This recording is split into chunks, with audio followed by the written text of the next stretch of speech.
지난주에 우리가 언약의 여정 속으로라는 그 제목으로 우리가 언약을 붙잡았고, 오늘은 언약의 여정 속에 있는 인생입니다. 언약의 여정 속에 있는 인생. 하나님은 우리를 창조하실 때 처음부터 언약적인 존재로 창조하셨습니다. 창세기 1장 27절 28절에 보면 우리를 하나님의 형상, 영혼을 가진 영적인 존재로 창조하시고 하나님이 창조하신 세상을 정복하고 누리고 다스려라, 또 번성하라라는 그러한 언약을 주셨죠. 그래서 하나님의 형상을 가진 사람은 하나님이 주신 언약을 가지고 이 땅에서 언약 성취의 여정을 가게 되어져 있습니다. 그게 바로 우리 인간의 삶이죠.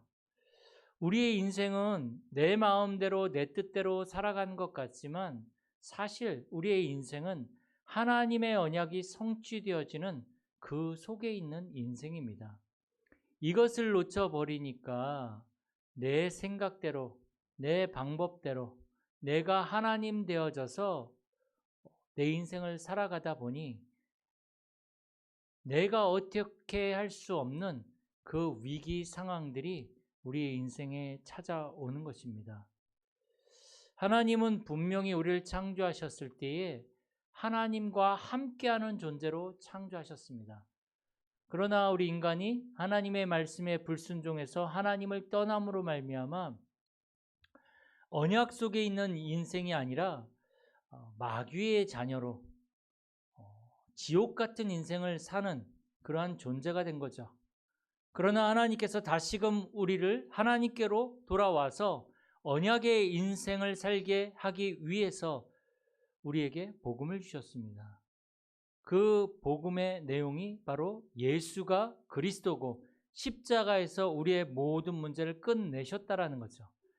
십자가에서 우리의 모든 문제를 끝내신 그리스도를 우리가 믿고 영접할 때에 우리는 하나님의 자녀가 되어지고 우리는 다시금 하나님과 함께하며 마귀의 자녀가 아닌 지옥 같은 인생이 아닌 이제 언약적 인생을 하나님이 함께하시는, 하나님이 언약을 성취하시는 그 인생을 우리는 살아가게 되어지는 것입니다. 그래서 우리를 구원하신 주님은 지금도 성령으로 우리 안에 함께 하시면서 우리를 인도하고 계십니다. 그게 바로 언약의 여정 속에 있는 인생입니다. 그리고 하나님은 지금도 말씀을 성취하고 계시고 우리의 기도에 응답하고 계십니다. 또 우리에게 여러 가지 문제와 사건과 또 여러 가지 어려움들이 오는데 하나님은 그 모든 문제와 사건을 증거로 바꾸시고 생명 살리는 하나님의 역사를 계속 이루어 나가십니다. 이게 바로 언약의 여정 속에 있는 인생의 모습입니다. 그러나 하나님을 떠난 사람은 마귀의 자녀로 지옥 같은 인생을 살다가 결국 죽어서 지옥을 가게 되어지는 거죠. 그래서 오늘 말씀을 통해서 다시 한번 우리의 언약의 정체성을 확인하시고 다시 한번 우리가 새롭게 시작하는 그러한 출발이 되어지길 축복합니다. 분명히 우리는 하나님의 자녀로 부름을 받았고 하나님은 우리와 함께 하시면서 우리를 인도하시고 우리 모든 기도에 응답하시고 지금도 말씀을 성취하고 계시고 또 하나님은 역사하고 계시는데 알겠는데 그런데 우리는 자꾸 어떠한 상황에 부딪히면 불신앙 가운데로 또 염려 가운데로 우리의 체질로 말미암아 낙심하고 무너지게 되어지는 거죠. 그러니까 중요한 하나님의 계획을 놓고 우리의 영적인 상태가 자꾸만 무너지는 거예요. 그래서 우리는 날마다 우리의 영적인 상태를 점검해야 됩니다. 하나님은 지금도 언약을 이루고 계십니다. 그런데 문제는 뭐냐면 나예요. 내 영적인 상태가 사람 의지하고 염려하고 걱정하고 인본주의 쓰고 불신앙하는 그러한 영적 상태이다 보니까 어떻게 됩니까? 진짜 중요한 하나님의 응답을 우리가 놓쳐버리게 되는 것입니다. 그래서 오늘 이 시간 다시 한번 우리의 영적인 상태를 점검해야 되는데 어떻게 영적 상태를 점검할 수 있습니까? 날마다 4가지 질문을 한번 자신에게 던지면서 내 영적 상태를 점검해 봤으면 좋겠습니다. 첫 번째 질문은 나에게 정말로 그리스도와 구원에 대한 진정한 감사와 기쁨이 있는가? 저와 여러분들에게 진정한 구원의 감사와 기쁨이 있습니까? 한번 질문해 보시기 바랍니다. 두 번째로 나의 삶에 하나님의 말씀이 성취되어지는 기쁨을 누리고 있는가? 말씀은 듣고 있는데 들을 때 어떨 때는 좋고 어떨 때는 안 들리고 그런데 내 삶 속에서 이 하나님의 말씀이 전혀 상관이 없다면 내 영적 상태는 지금 어떻게 보면 하나님이 원하시는 영적 상태는 아닌 겁니다. 세계복음화를 붙잡았다고 하지만 내게 성취되어지는 말씀이 없다면 내 신앙은 아직도 굉장히 어린아이 수준에 머물고 있다라는 거죠. 세 번째 질문은 나는 날마다 문제마다 사건마다 기도 응답의 축복을 누리고 있는가? 정말 이걸 누리고 있다면 우리는 그 문제와 사건 속에 아까 말씀드린 대로 하나님의 증거를 우리는 보게 될 것입니다. 그런데 우리는 날마다 사건마다 문제마다 사실은 기도 응답의 축복을 못 누릴 때가 너무나 많이 있습니다. 그래서 어려움이 오면 사건이 터지면 우리는 조급하고 대책 세우고 무너지고 사실은 그 속에 하나님의 숨겨진 계획이 있는데 내 영적 상태가 하나님의 계획보다는 세상의 방법을 따라가고 세상을 의지하고 사람을 의지하는 쪽으로 맞춰져 있다 보니까 정말 중요한 것을 놓칠 때가 많이 있다라는 거죠. 그래서 확인해야 됩니다. 내 영적 상태를. 그리고 네 번째 질문입니다. 나를 통해서 생명이 살아나는 구원의 역사를 보고 있는가?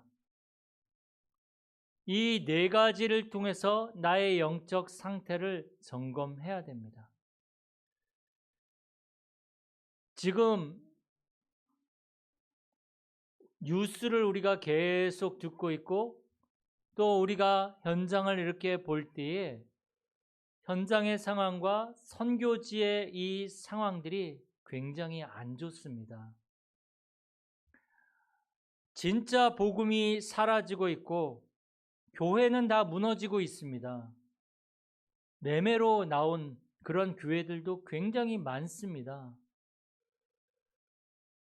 요쪽 덕계만 해도 교회를 크게 지어놓고 그 교회가 빚을 갚지 못해서 일반 회사에 팔려가지고 교회 모양은 있는데 회사가 그걸 사서 거기에서 회사가 운영되어지는 그런 데도 꽤 많이 있습니다.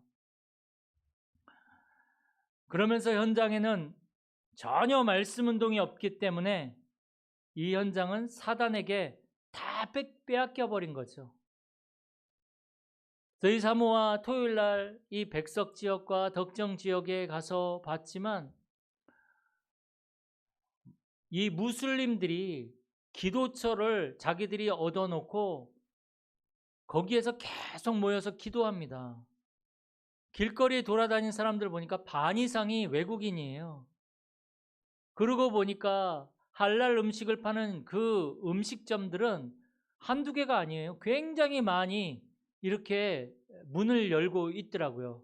그만큼 사람이 많다라는 얘기겠죠. 거기에 교회들이 많이 있는데 교회들 다 보니까 한국어를 가르치는 그것을 광고하고 있더라고요. 또 다문화 가정들을 돕는 그런 광고를 하고 있더라고요. 그게 틀린 게 아닙니다. 그걸 통해서 우리 외국인들에게 복음이 들어가야 되겠죠. 그러나 가만히 보면 진짜 그분들에게, 한국에 와 있는 그분들에게 얼마만큼 이 복음이 전달되어지고 있고 그들에게 얼마만큼 하나님의 말씀이 전달되어지고 있냐라고 볼 때 제가 생각하는 게 틀릴 수 있겠지만 거의 전달되지 못하고 있다. 그렇게 되면 어떻게 됩니까? 결국은 영적 문제를 막을 수 없고 재앙을 막을 수가 없습니다. 그래서 하나님은 복음 가진 자를 통해서 그 현장에 생명이 살아나는 그 역사를 하나님은 원하시는 것입니다. 그래서 저와 여러분들을 부르셨는데 우리가 이것을 놓쳐버리고 다른 것에 관심을 갖고 다른 것을 우리가 한다면 하나님하고 전혀 방향이 안 맞는 거죠. 그래서 빨리 오늘 이 4가지 질문을 가지고 내 자신을 점검하면서 하나님과 방향을 맞추고 우리의 영적 상태를 살려내야 합니다. 우리 자녀들이 잘 되고 우리 집이 잘 되고 돈도 많이 벌고 중요합니다. 그러나 그보다 더 중요한 것은 하나님이 가장 원하시는 것에 내 생각과 마음이 가야 되고 하나님이 하시는 그 일에 내가 있어야 합니다. 내 인생이 하나님이 성취하시는 그 언약 속에 있어야 되잖아요. 하나님의 언약은 지금 이 양주 지역에 와 있는 다민족들이 복음을 듣고 살아나기를 원하십니다. 그런데 나는 알고는 있는데 내 중심이 전혀 그거와 상관없다면 우리는 하나님하고 상관없는 것입니다. 그래서 날마다 복음으로 나를 살려내면서 날마다 기도로 하나님의 증거를 보면서 날마다 이제 문제와 사건마다 하나님의 계획을 우리가 보면서 다른 사람들을 살려내는 거기에 우리의 인생의 방향을 맞추시기를 축복합니다. 우리에게 와 있는 이 필리핀 가족들, 하나님은 그들이 복음을 가지고 이제 다 회복되어지고 치유되어지고 살아나기를 원하십니다. 하나님은 그들의 자녀들이 복음으로 치유되어지고 회복되어지고 살아나기를 원하십니다. 그 일을 위해서 하나님은 우리를 부르신 것입니다. 이것을 하나님이 나에게 주신 언약으로 붙잡고 나에게 주신 사명과 내 삶의 이유로 붙잡고 기도하면서 간다면 하나님은 모든 문을 열어주시고 하나님은 모든 응답을 성취시켜 주실 것입니다. 이번 한 주간이 그 응답을 받는 언약의 여정 속에 있는 인생이 되시기를 축복합니다. 그런데 사실은 그래도 우리는 너무 불신앙할 때도 많고 하나님이 분명히 역사하시고 있는 것도 맞는데 자꾸 나의 체질로 내 생각으로 갈 때가 많이 있단 말이죠. 그게 바로 오늘 본문에 있는 그랄로 내려간 아브라함의 모습입니다. 아마 이 모습이 우리의 모습일 수 있습니다. 아브라함이 지금 약속의 땅을 떠나서 그랄이라는 지방으로 지금 내려간 겁니다. 하나님이 아브라함을 갈대아 우르에서 부르셔서 이제 가나안 땅으로 인도하셨거든요. 약속의 땅, 그리스도가 올 땅으로 하나님은 아브라함을 인도하셨습니다. 그 모든 여정 속에서 이 아브라함은 하나님이 하시는 일들을 보았습니다. 또 아브라함은 베델이라는 곳에서, 또 처소를 옮겨서 헤브론이라는 곳에서 하나님 앞에 단을 쌓고 여호와의 이름을 부르면서 자신의 영적인 상태를 바꿔나갔습니다. 또 아브라함이 믿음의 결단을 하면서 내가 이제는 사람을 의지하지 않겠다라면서 자기가 의지하고 있던 조카 롯을 떠나 보내기도 했습니다. 또 하나님이 축복하셔서 아브라함이 가병 318명을 기르고 그 318명을 데리고 하나님의 은혜로 그 당시 5개 연합군이 이제 소돔과 고모라 지역에 와서 그것을 공격해서 조카 롯을 다 포로로 끌어갔거든요. 그런데 이 아브라함이 가병 18명을 데리고 그 연합군을 물리치고 조카 롯을 데려오는 그러한 어마어마한 하나님의 역사를 체험하기도 했습니다. 또 하나님 앞에서 자기의 이름을 언약의 이름으로 바꾸기도 했습니다. 아브람에서 아브라함으로, 한 가족의 아버지에서 열국의 아버지로 언약이 이름이 되게 하는 그러한 일들도 있었습니다. 또 하나님의 언약을 살에 새기는 할례 의식을 행하기도 했습니다. 또 우리가 지지난주에 봤지만 하나님이 사람의 모양으로 천사와 같이 찾아오셨는데 아브라함이 그 하나님과 대화하고 하나님이 주신 응답도 체험했던 그러한 사람이었습니다.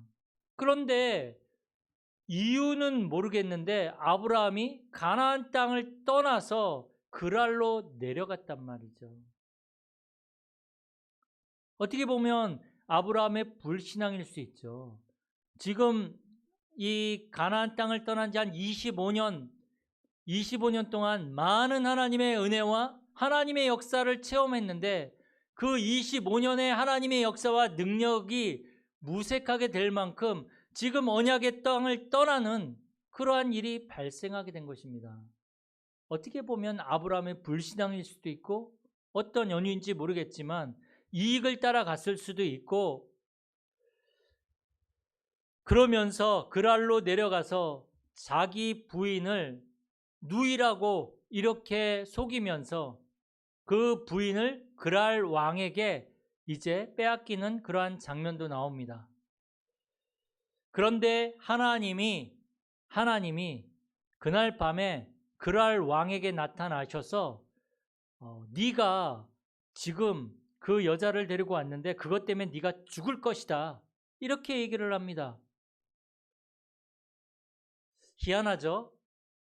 불신앙하고 그랄로 내려갔던 아브라함을 책망하시는 게 아니라 하나님은 지금 영문도 모르고 이 사라를 데려온 이 그랄 왕을 책망하신단 말이죠.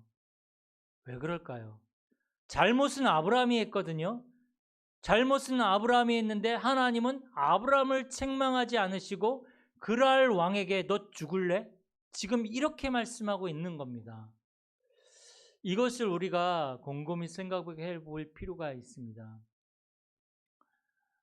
여기서 우리가 또 생각나는 장면이 하나 있죠. 베드로. 예수님, 내가 죽을지언정 예수님을 부인하지 않습니다. 배신하지 않습니다. 예수님이 십자가 지시기 전에 그렇게 얘기했던 베드로. 그런데 이 베드로가 예수님이 십자가 지실 때에 그 잡혀가셨을 때에 예수님을 3번이나 부인합니다. 마지막 3번째는요, 성경에 보면 욕까지 했다 그랬어요. 예수님을 욕까지 하면서 모른다고 부인했어요. 근데 그때 예수님과 눈이 마주쳤더라. 이런 기록이 나옵니다. 그런데 나중에 이제 예수님이 부활하셔서 베드로를 찾아오십니다. 예수님이 베드로를 찾아오셔서 베드로를 책망하지 않으셨습니다. 오히려 예수님은 이 물고기를 구우시면서 먹을 것을 준비해 놓으시고 베드로를 기다리시고 베드로가 왔을 때에 책망하지 않으시고 네가 나를 사랑하느냐? 네가 나를 사랑하느냐? 내 어린 양을 먹여라. 3번이나 질문을 하십니다. 왜 그랬을까요? 왜 책망하지 않았을까요? 우리 같으면 어떡합니까? 만약에 유찬이가 그렇게 배신했다. 유찬이 네가 그럴 수 있어?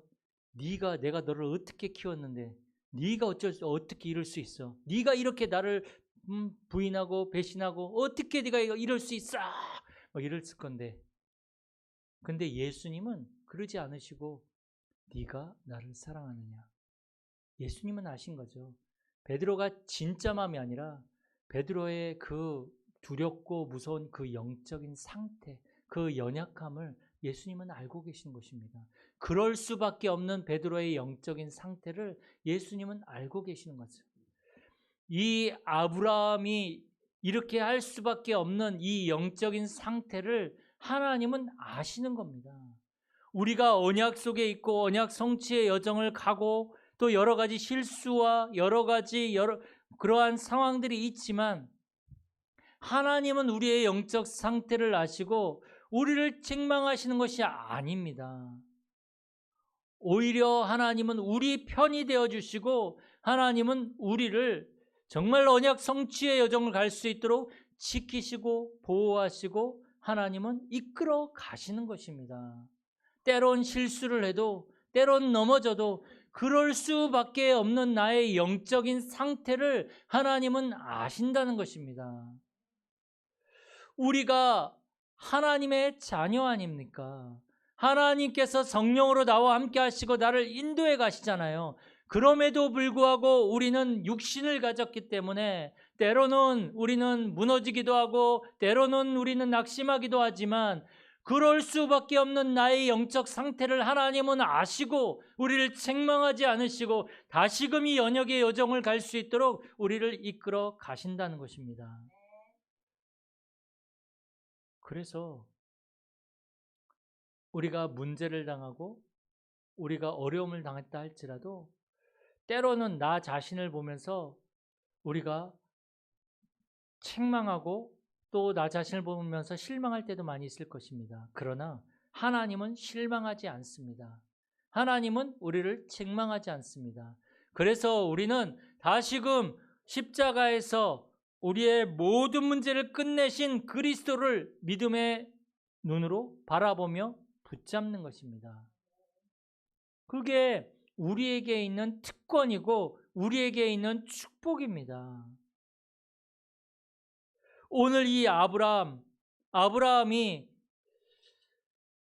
자기 부인을 누이라고 얘기하기도 하고 뭐 어떻게 보면 자기 살아남으려고 자기 정말로 어떻게 살아남으려고 지금 막 머리 쓰는 거잖아요. 여기 보면 20장 13절 오늘 읽지 않았지만 뭐라고 얘기를 하냐면 이 그랄 왕에게 하나님이 나를 내 아버지의 집을 떠나 두루 다니게 하실 때에 내가 아내에게 말하기를 이후로 우리가 가는 곳마다 그대는 나를 그대의 오라비라 하라.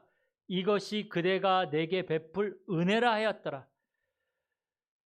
이게 은혜래요. 이게 뭡니까? 우리는 자꾸 사람에게 은혜를 구합니다. 사람에게 구하는 은혜는 그거는 한계가 있을 수밖에 없습니다. 우리는 하나님의 은혜가 필요한 사람들입니다. 하나님의 은혜를 구하고 하나님의 은혜를 받아야 됩니다. 사람을 의지하고 사람의 은혜를 구하는 것은 결국은 이렇게 이 아브라함처럼 한계를 당할 수밖에 없죠. 우리는 사람에게 은혜를 구하는 사람들이 아닙니다. 저와 여러분들은 하나님의 은혜를 구하시길 바랍니다. 그런데 오늘 다 읽지는 않았지만 이 아비멜렉이 이제 하나님 앞에 항명합니다. 하나님, 나는 몰랐습니다. 저 사람이 아브라함이 누이라고 해서 내가 데려온 것뿐인데 너무 억울하다. 그러니까 하나님이 뭐라고 하십니까? 그래, 내가 안다. 알기 때문에 너 살려준 거야. 그러니까 이제 그를 돌려보내는데 그는 선지자야. 그리고 하나님이 이 아비멜렉이 이 아브라함의 아내 사레를 데려옴으로 말미암아 그의 집안의 모든 태문을 다 막아버렸거든요. 근데 하나님 이렇게 얘기를 하십니다. 저 아브라함이 이제 너를 위해서 기도할 때에 그 태가 치유가 될 것이다. 이렇게 얘기를 하죠. 여기서 이 아브라함이 어떠한 존재인지, 어떻게 하나님이 생각하시는지 좀 살펴볼 필요 있습니다. 이 20장 7절에 보면 뭐라고 얘기를 합니까? 아브라함은 선지자라 이렇게 얘기를 합니다. 아브라함은 선지자입니다. 그리고 그 아비멜렉 가문의 병을 치유할 제사장입니다. 그리고 왕을 살릴 왕입니다. 선지자, 제사장, 왕. 이 아브라함은 선지자, 비록 이렇게 그랄로 내려가고 불신앙하고 지금 보면 여러 가지 사람의 은혜를 구하는데 하나님은 이 아브라함을 선지자와 제사장과 왕으로 부르셨다는 것입니다. 하나님의 말씀을 전할 선지자로, 그 재앙과 병을 치유할 제사장으로, 그리고 왕을 살릴 왕으로, 마찬가지로 하나님은 우리를 선지자와 제사장과 왕으로 부르셨습니다. 그래서 베드로전서 2장 9절에 보면 그러나 너희는 택하신 족속이요 왕같은 제사장들이요 거룩한 나라요 그의 소유가 된 백성이니 이는 너희를 어두운 데서 불러내어 그의 기이한 빛에 들어가게 하신 이에 아름다운 덕을 선포하게 하려 하심이라. 선지자와 제사장과 왕으로 하나님은 우리를 부르셨다 그랬습니다. 우리가 지금 어떠한 상황에 있든지 어떠한 사건 속에 우리가 빠져 있든지 우리는 선지자와 제사장과 왕입니다.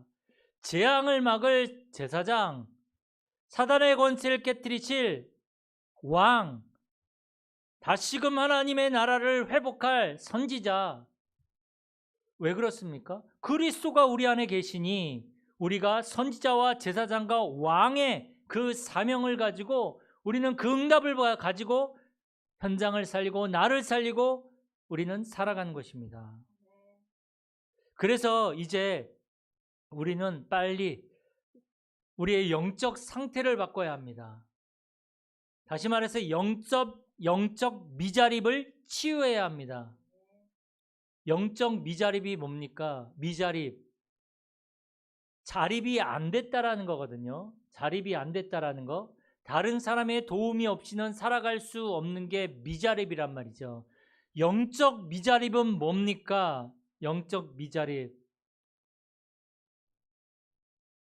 영적 미자립은 내 생각과 내 방법과 내 의지를 가지고 살아가는 것이 바로 영적 미자립입니다.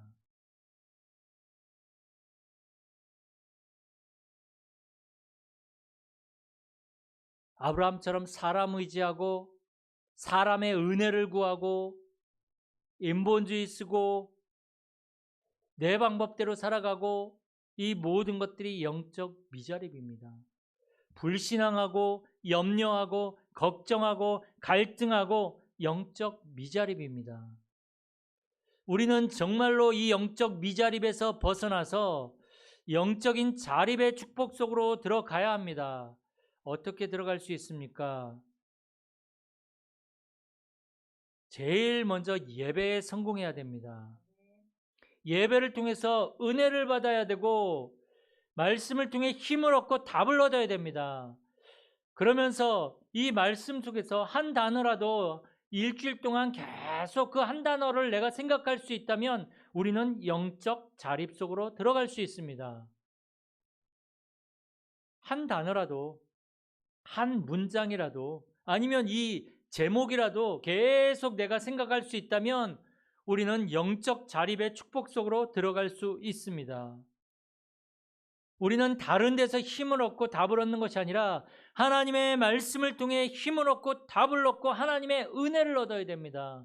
그래서 예배에 성공하셔야 됩니다. 사람 의지하고 이거부터가 영적 미자립이거든요. 그리고 매일 이제 내가 삶 집중할 수 있는 아침, 낮, 저녁에 내가 말씀을 통해서 힘을 얻고 기도할 수 있는 힘이 있다면 우리는 누가 도와주지 않아도 혼자서 승리하고 성공할 수 있는 영적 자립의 축복 속으로 들어갈 수 있습니다. 그게 언약의 여정 속에 있는 인생입니다. 이번 한 주간 조금만 오늘 이 예배를 통해서 주신 말씀 한번 한 주간 계속적으로 기도할 수 있는 그 문장을 하나 딱 잡으십시오. 그래서 이번 한 주간이 정말 하나님이 주시는 그 응답 속으로 들어가는 또 언약의 정체성을 확인하는 이번 한 주간이 되어지길 축복합니다. 살아계신 하나님 감사드립니다. 우리에게 언약을 주시고 우리를 통해 언약 성취를 이루어 가신 하나님, 우리의 인생이 하나님의 은혜 속에 있음을 믿고 감사드립니다. 이번 한 주간도 영적 미자립에서 빠져나오는 축복된 한 주간이 되게 하여 주옵소서. 하나님의 말씀이 성취되어지며 기도가 응답되어지며 하나님이 주신 힘을 회복하는 한 주간이 되게 하시고 현장을 살리고 또 하나님 우리의 자녀들을 살리는 한 주간이 되게 하여 주옵소서. 주 예수 그리스도의 이름으로 기도드립니다. 아멘.